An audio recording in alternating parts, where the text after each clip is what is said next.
Hello everyone, today we are going to learn basic Microsoft Word tutorial how to insert check mark.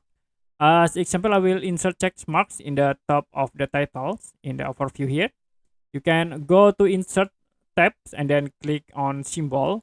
The next click more symbols.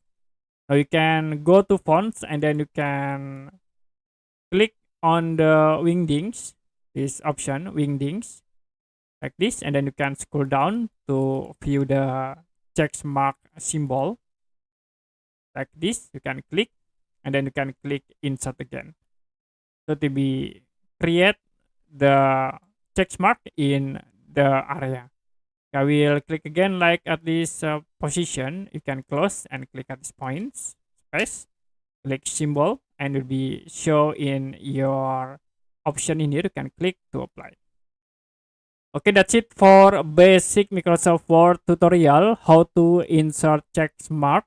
If you have any question about tutorial, you can comment below this video.